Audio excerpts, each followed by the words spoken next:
Atrocity case పెట్టే అవకాశం లేదు అనే ఇచ్చిన తీర్పును బట్టి నేడు సమావేశమైనటువంటి పాత్రికేయుల సమక్షంలో తెలియజేస్తున్న అంశం, ఒకవేళ దళితులు క్రైస్తవ మతంలోనికి వెళ్ళినందుకు వాళ్ళ రిజర్వేషన్ మారుతుంది, వాళ్ళు రిజర్వేషన్ ఫలాలు అనుభవించకూడదు అనేది వాస్తవం అయితే, వేల సంవత్సరాలుగా అనుభవిస్తున్నటువంటి బ్రాహ్మణుల రిజర్వేషన్ గురించి ఎందుకు మాట్లాడరు?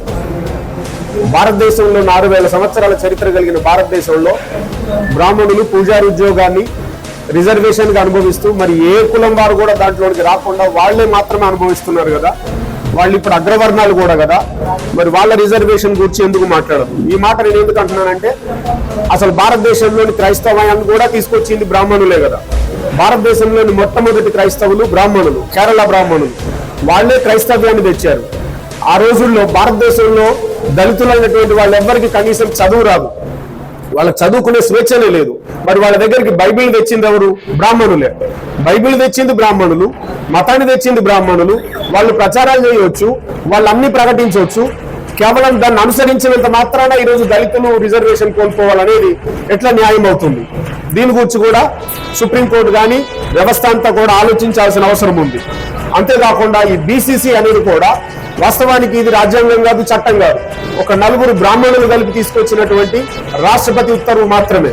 ఆ రోజు ఉన్నటువంటి ప్రధాని బ్రాహ్మణ్, రాష్ట్రపతి బ్రాహ్మణ్, క్రైస్తవుల పక్షంగా మాట్లాడిన వ్యక్తి బ్రాహ్మణ్, హిందువుల పక్షంగా మాట్లాడిన వ్యక్తి బ్రాహ్మణ్. 4 బ్రాహ్మణులు ఒక దగ్గర ఉండి క్రైస్తవులకు వివక్ష లేదు అని చెప్పడానికి ఎవరు చెప్పాలి? ఆ క్రైస్తవ్యంలో లేదా భారతదేశంలో ఇప్పటి వరకు కుల వివక్ష ఎవరు అనుభవించారు, వాళ్ళ కుల వివక్ష ఏమిటి, మరి క్రైస్తవ్యంలోనికి పోతే అది ఉందా లేదా అనేది ఆ వివక్ష అనుభవించినోడు చెప్పాలా. అంతేగాని ఏ వివక్ష చూడనటువంటి వ్యక్తి వచ్చి ఈరోజు క్రైస్తవ్యంలో వివక్ష లేదు అన్నంత మాత్రాన రిజర్వేషన్ తీసివేయడం అనేది అది ఎలా సాధ్యం? సుప్రీంకోర్టు పునరాలోచన చేయాల్సినటువంటి అంశమని జ్ఞాపకం చేస్తున్నాను. అదే సమయంలో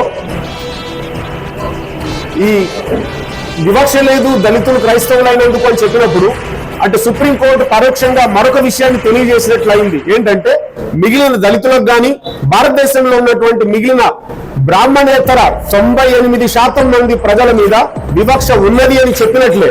కాబట్టి దీని గురించి కూడా మిగిలినటువంటి హిందూ సోదరులందరూ కూడా ఆలోచన చేయాలి.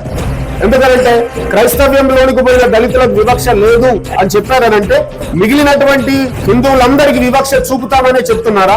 అందుకోసమేనా ఒక యాదవ్ భగవద్గీత చదివితే గుండు కొట్టి చూరేగింపు చేశారు, ఒక చాకలి దర్శనానికి వెళితే పసికందును కూడా తొక్కి చంపేసిన సందర్భం మనం చూసాం. అంటే దీని అంతా అర్థమైంది, మిగిలినటువంటి సమాజాన్ని అంతా కూడా మేము వివక్ష చూపిస్తాం, తిరిగి పురోగమనం చేసి పాతకాలపు భారతదేశాన్ని తీసుకొస్తామని సుప్రీంకోర్టు చెప్తుందా? దీనికి కూడా సమాధానం ఇవ్వాల్సిన అవసరం ఉంది. అంతేకాకుండా ఈ ఎస్సీ వర్గీకరణ మొన్న ఈ మధ్య జరిగింది. మందకృష్ణ చెప్తున్నారు మోడీ గారి ప్రోద్బలంతో ఎస్సీ వర్గీకరణ జరిగింది అని అంటున్నారు. అంటే సుప్రీంకోర్టు ఇవ్వాల్సినటువంటి తీర్పు మోడీ గారు ఇచ్చారని చెప్పారనంటే ఈ రోజు కూడా ఎస్సీ దళితులకు క్రిస్టియన్ గా బీసీసీ ఇస్తాము, మీకు ఇక్కడ ఇవ్వము అని అన్నారంటే ఇది కూడా ఒకవేళ మోడీ గారు కానీ వారి యొక్క ఆర్ఎస్ఎస్ బీజేపీ ప్రభుత్వం చేస్తున్నటువంటి ఆలోచన మాత్రమే కానీ సుప్రీంకోర్టు ఆలోచన కాదు అని దీన్ని బట్టి స్పష్టమవుతుంది. కాబట్టి మిగిలినటువంటి వాళ్ళందరూ కూడా సంఘటన కావాలి. ఇంకో మాట చెప్తున్నా, దళితులకు మాత్రమే ఉన్నటువంటి ఈ యొక్క మార్పు ఎందుకు? మిగిలిన ఏ కులంలోనికి కాదు క్రైస్తవ్యంలోనికి వచ్చినా కూడా వాళ్ళ సర్టిఫికెట్ మారనప్పుడు, దళితులలో ఉన్న వాళ్ళు మారితేనే వీళ్లకు సర్టిఫికెట్ మారుతుంది అన్నప్పుడు అంటే భారతదేశంలో దళితులకు మత స్వేచ్ఛ ఇవ్వలేదా? దళితులు 2వ కేడర్ పౌరులుగా చూడబడుతున్నారా? దళితులకు భారతదేశంలో రాజ్యాంగపరమైనటువంటి సమాన హక్కు రాలేదా? దీని గురించి కూడా గట్టిగా మాట్లాడాల్సింది ఉంది. ప్రతి దళితుడు కూడా ఏకమవుతాడు. ఆ మాటకొస్తే ఈ వివక్ష పేరు మీద హిందూ సోదరులందరూ కూడా ఏకమవుతారు. ఈ యొక్క ఎవరో కొంతమంది చేస్తున్నటువంటి హెచ్చింపు కోసం, లేకపోతే వాళ్ళ యొక్క ప్రాధాన్యత కోసం, వాళ్ళ యొక్క మతం కోసం, లేకపోతే వాళ్ళ యొక్క ఉద్యోగాల కోసం, పూజారి పదవుల కోసం ఇంకెవరిని రానియొద్దని దానికోసం కులాన్ని కాపాడుకుంటూ మతం పేర విద్వేషాలు రెచ్చగొడుతూ చేస్తున్నటువంటి యొక్క తంతు భారతీయులకు మంచిది కాదు, భారతదేశానికి మంచిది కాదు.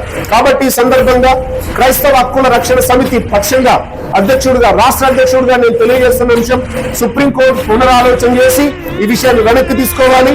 ఖచ్చితంగా ఎస్సీలకు దళిత హోదా తిరిగి కల్పించాల్సిందిగా డిమాండ్ చేస్తున్నాం. Thank you.